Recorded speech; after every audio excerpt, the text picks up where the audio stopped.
Thank you for joining us today to go over navigating the MLS Quick Search like a pro. So what we're going to do today is go over all of those search features, how to add fields to your search, how to edit your views once you get your search results, and then some things that you can do once you do have those results. Here I've got my screen pulled up and I'm in Flexmls. And I'm going to get started here. I can access Quick Search by going to the menu, or if you've got it saved to your hotbar, you'll see it along here. First things first is you may want to edit the property type that you are searching for. So here I've got residential pulled up, and I can toggle between our different property types by clicking the drop-down menu here. I can select any of these here to bring up the field search for that property type. Or if I can search multiple at one time, what I'll want to select is scroll all the way down to multi-property. For multi-property, I will see every property type available in the MLS and search all at once. Or I can expand this just by clicking on the menu and then selecting the one or two by clicking my control key. And here selecting multifamily and farm at the same time, or any variants of those. Going on down, let's look at status. It's going to show me everything that's on market by default, but I can go and choose different statuses, which you may do for whatever different purpose you're searching for. When I look at off-market statuses, it's going to show me the off-market date range. Here I can click to expand the calendar to see how far back I want to see those off-market dates. Another thing I can do is search for a particular number of days back. So maybe I only want to search 7 days back. I can quickly do that. I can also click here and let's look at 7 months back, or maybe 7 years. Going on down, you're going to see additional fields here that are shown by default. County, I can type in the field to search for any county, but maybe I'm not sure what those county names are, but I know the general area. Another option for counties is to use this find via map areas. It's going to take it a second to load here, and now it pulls up the map overlay. Maybe I will also want to include in my search surrounding counties. I can easily do that just with a click. Once I'm done, I'm going to click down here at the bottom right. It says return to search.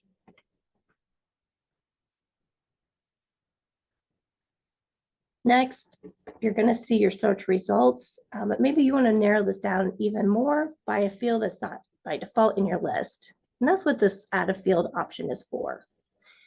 Any field that's available for search for the property type you're searching for, you can scroll down and find. I can add this entire detail section, or I could click and find the exact field that I want to find. Maybe I want a particular heating source. I can click all that apply to add to my search. Now I'm going to see everything that includes these heating sources, or I could choose everything except for these heating sources by clicking on the word or. So now instead of including all of these, I am going to have results for everything that is not one of these options.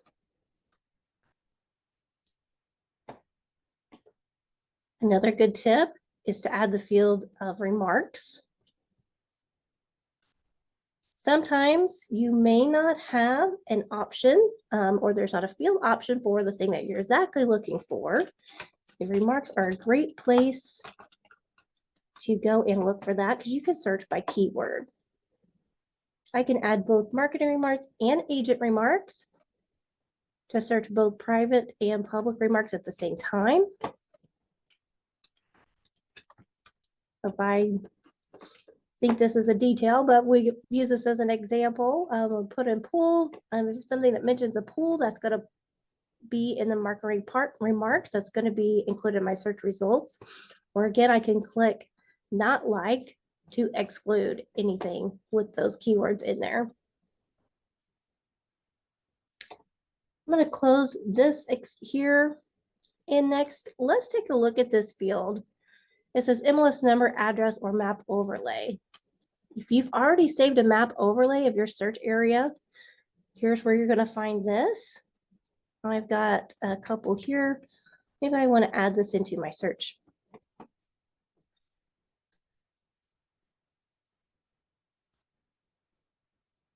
Let me zoom in. Here's a map overlay that I have already saved. And now it's going to show everything, which is 0 results for this, inside of the map overlay. And again, you have the option to do an intersection or not within the overlay. It's going to give you everything that's located outside of it. I can also, directly from the map, I can do a radius or a different polygon shape. Use the circle to do a radius search. So let's say maybe I want to include everything within, say, a 7-mile radius of a certain point. I can quickly add that to my search here. Okay, let's get a few search results pulled up. Okay, I'm going to narrow this down still a little bit. Let's look at multifamily. I don't want quite that many results, but I'm going to search on that results to view either in list view or detail view. In each of these columns here, while you're in list view, you can sort by the header. For example, I use this a lot, MLS number, sort by descending. That's going to give me every listing in my search results from the most recent MLS listing to the oldest. And I can do the same with each of these column headers here. Another thing that we can do is we can toggle between the thumbnail view or the one-line view. And I can see many more results versus the thumbnail view. Maybe I'm looking at this with my client and I'm on a smaller screen. I can increase the font size from here. And I can also sort by any of these options here, say new or recently changed, any of these options, or I can add a sort that's not in the list. I mentioned looking at things with your client. When you're in the detail view, that you can see the full report. One thing you can do is toggle between what fields you see. So if you are looking at this with the consumer, you probably want to toggle this over from private to public fields. And maybe I want to expand this view as well. I'm looking at this with a client. I'm going to select these first 5 listings and only view these selected. These are the ones I want to show my client. I've got my report set to public. I'm also going to minimize this side menu by clicking the small arrow here and minimize the top menu by clicking the arrow here up on the side. Now here I've got a much more expanded view limited to the public fields. We can go over this together. We can skip to different listings. We can click on the thumbnail icon or the primary photo at any time to look at all of the photos.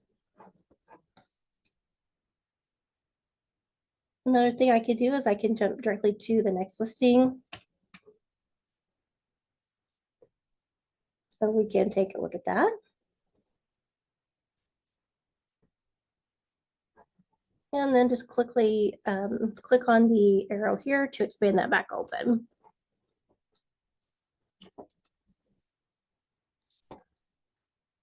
Another thing I might want to do if I'm doing a presentation especially is to rearrange the order that these are viewed in. I can simply drag and drop, which may be simple if I just have a few. But if I have a longer list and I say, I want one to go to the very bottom or farther down the list. Simply highlight the listing by clicking on it. And here are the bottom arrows. I'm going to use this to move this first listing all the way down to the very bottom. So now maybe this order makes more sense for me to present this to my client. We talked a little bit about views. Let's switch back over to the list view where we have all these different columns. Here I've got my view selected as multifamily. But we can create a custom view of the different columns that we want to see. So what I'm going to do, I'm going to flip over to my other screen here and type in my view.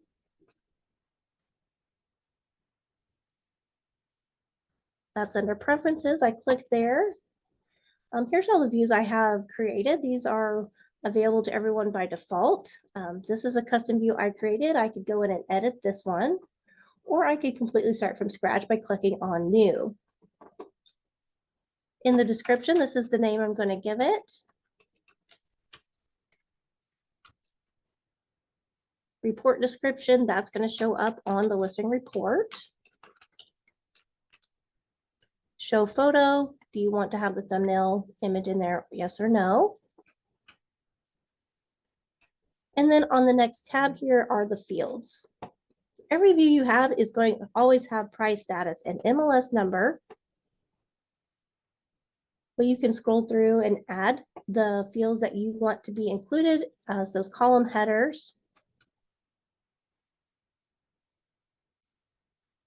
Or I can search using the search bar here. So I want to include total bedrooms, total baths.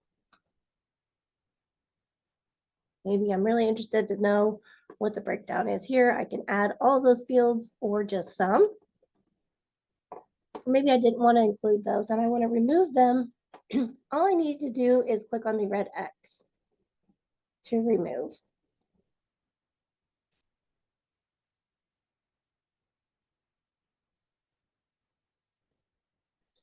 Another thing I can do is rearrange these. This is going to be the order that you see them in your view.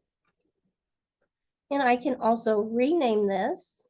If I don't want the full name total bedrooms, I could shorten this to bedrooms, or maybe I just use an abbreviation for beds. Click done when you've done renaming.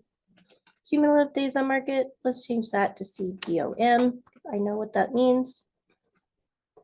And once I'm done, I'm going to click on save. Now I see my test view here in the list. And then when I go back and I do a search, I'm going to have that view in my options. These columns here, I can widen or shorten them as needed. That can also be very helpful. I've got different things here I can do now with my search results. And one of those things up here is save. So you may run a search that you use quite often and you want to come back to, instead of having to put in all of those criteria again and again, what you'll want to do is click on save and save the search. Give your search a name.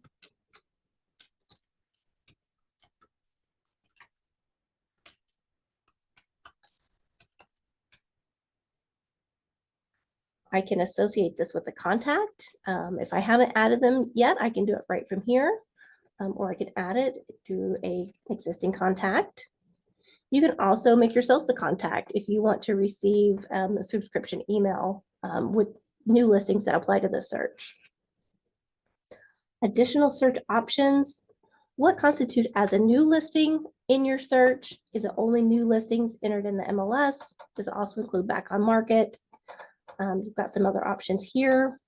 And also, what's the time frame that means new to you? It's 24 hours by default, but you can also change this to something that's more suited to your needs. Once you're done, you can save and add a subscription to send those emails to yourself or to a client, or you can simply click on save. Here, to choose none if I just want to save it and have it available to come back to.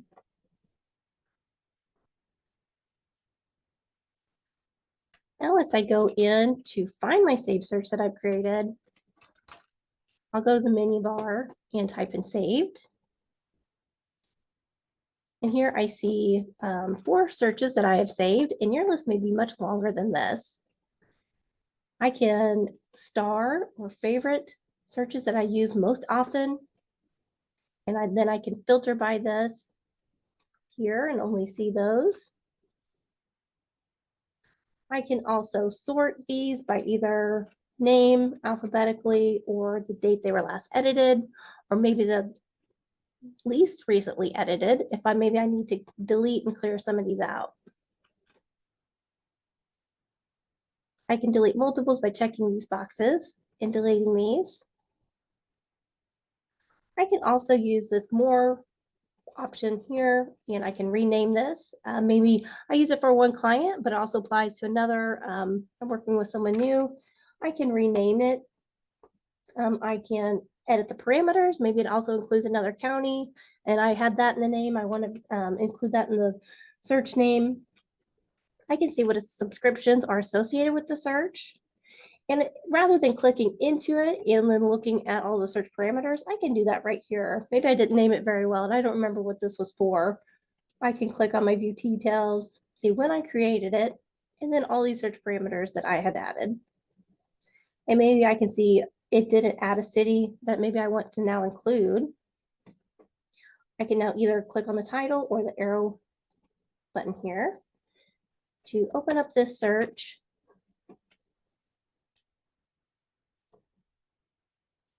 And then click on edit.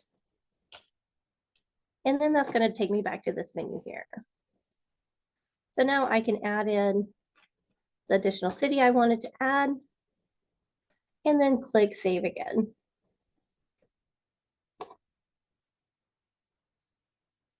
There are several things that you can do from your search results as well. So we'll go over those menu options. First of all, if I have this listing pulled up here, I can contact the agent directly by emailing through Flex, clicking on the little profile icon. I can contact the agent, or I can send showing feedback. Maybe we had a showing. I can say when I showed it, what my feedback was, and what my buyer's feedback was as well. You'll always want to pay attention to the showing instructions field on how the listing agents instructed you to contact them or set up a showing. But if you are able to further instructions, you can click here to send a request to set up a showing as well. It gives you options to put in your date and time that you prefer.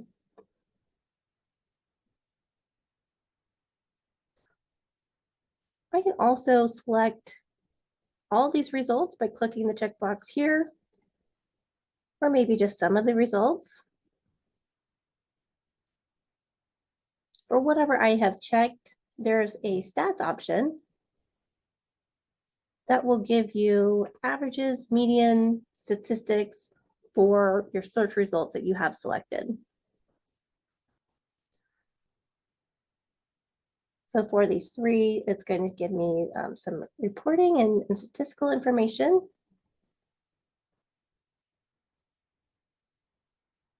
I can also have the option to share these listings, email them, print them, or send them to a CMA. Let's quickly look at print.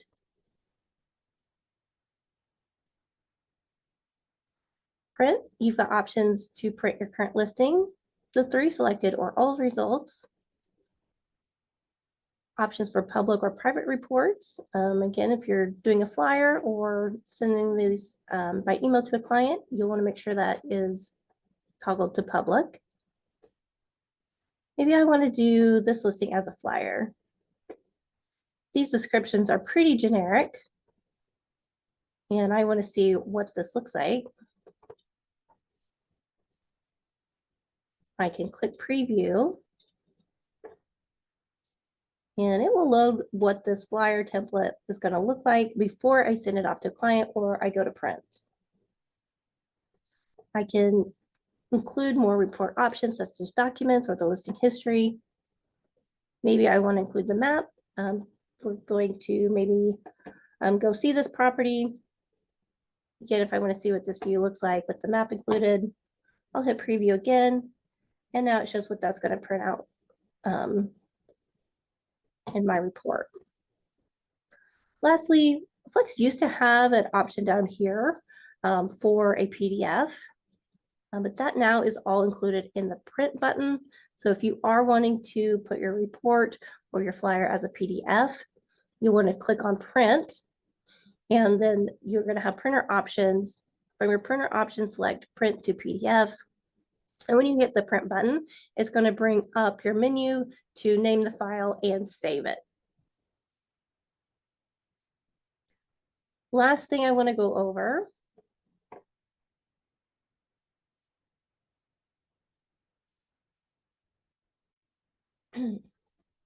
go back to quick search, not too far, is working on behalf of a client. So this button here lets you work on behalf of one of your contacts. Here I've got a contact named Lee Inglesby. I'm going to work on behalf of her.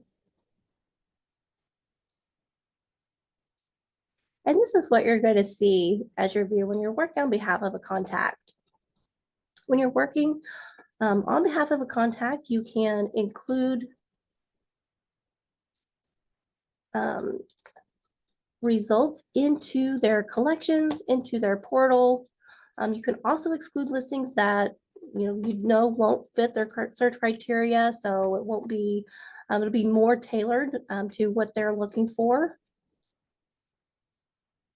So now I've got my view here. I've got the menu options here to see how many I've saved, hidden, recommended, or I've hidden. And then each of these listings here, you're going to see these same icons. So the star is going to add this to their collection in the portal. Briefcase is going to show that I've recommended this to my client. Maybe this listing, I can see that has something that they said they absolutely do not want. So I'm going to go ahead and hide this from their search results. The last one is a notes function. And this functions for communicating notes both for your client and yourself about this property. I'm just going to put